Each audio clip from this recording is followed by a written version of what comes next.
To most of us here in St. Louis, the floods from December 2015 it's history, but not to everyone. So we asked Don Wilborn to join us. We know from what you posted on Facebook. Don, glad to have you still with us here in St. Louis. Great to be here. Absolutely. And I have to say that Don and I have been Facebook friends for quite a while, you have a history, but have never met in person. So this is a moment. This is a historical moment. Yeah. Don, all the calls and texts. is still in the process of surviving from those floods. You live down on the big river. Right. You live in a van down by the river, basically. But it's not a van. I was, for 3 days there, I'd been grateful to have a van, but... In fact, let's use the pictures to tell the story. That these are the ones, some of these you posted on Facebook and some you sent to me. Now, this was back in December when the rest of us were preparing for Christmas holidays. This was probably a few days into the heavy rains, but this here shows the second photo here. It's never been like this. When I seen this picture here, I knew I was in trouble. This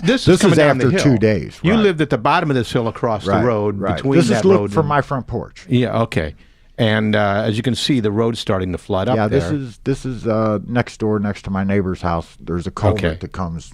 And the river, you're to the left of this, and then the river is after that. Is that right? Or is it I'm behind the car. Yeah, okay. I'm behind the car. My house is behind the car, and then the river is just to the left. Were you able to get out any other way? I wasn't able to get out, period. Okay. The only way I was getting out was up that hill. See the water going down the hill there. So you and your neighbors, you were trapped down there. This is Don's trailer right here. Myself and one neighbor. This is his trailer. Now, the water line came all the way up to just underneath this air conditioner. Here's the water line back here. Yeah, you can see it. And now, Don, is this before or after in your house? That's after. Just kidding. Yeah. I used to joke with Don that I was going to come over, and he would say, no, don't come over. And I say, I know you have a bunch of dirty socks on the floor. It's definitely a bachelor biker pad. Now they're cleaner. Now they're cleaner. But you can see, he's stacking all his stuff up just to try to keep it. This is after I'd already straighted up. Yeah, the TV was down here. My daughter bought me that TV a couple of years ago for my birthday, and it just, everything, it just, it devastated me unlike anything ever before. Here's the thing, though. Because he was surrounded by water, literally surrounded by water, Don had to sleep on the road. What? Yeah, so here, gosh. This is where he slept. Here you can see him actually sleeping at night. I moved from one side of the road to the other there because all the wood was on this side, and what had happened was 3 nights before, that tree was hit by lightning, and it fell across there. So the electric company come down, fixed the line, left a tree there, but they left chunks. You didn't have this heater plugged in, did you? Well, Lord, no. I was going to say, that was just basically, that's going to stop a huge truck. That would have been by the grace of God. Do you know if other people had this situation where they had no place to sleep like you? It wasn't that we didn't have any place to sleep. It was just the choice we made to stay there and protect our homes. Okay. Okay, here he is sleeping with Mila. With Mila. And you can see on this, you can see down the road there, you can see the water level. Right. So you could get an idea how far this is the road into my house coming from High Ridge, and at points over that road, it was 10 feet. And so what happened? Was there help? Did anybody help you? Yeah, that's what we're leading up to. Okay. This photo here. This company just showed up with this one day, right? Well, yeah, the guy came around and was through the church, through St. Mark's Lutheran Church in Eureka. Mm-hmm. They got us 50 sheds. Free for 6 weeks, which wasn't quite enough. It was a blessing that must have been. It gave me an opportunity to take things that I'm going to need in the future. I wasn't going to put the furniture back in the house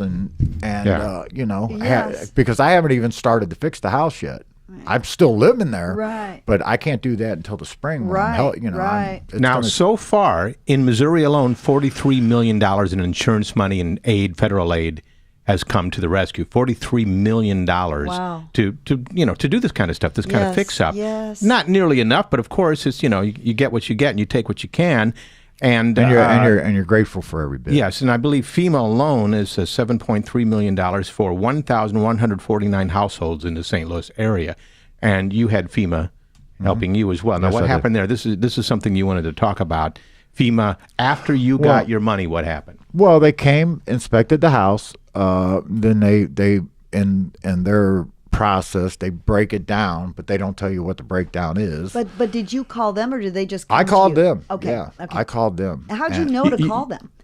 what was on TV. Okay. Okay. Okay. And you were not insured for flood, as most people aren't. Flood insurance is more of a luxury. I've been there for 20 years, and water's never come that high.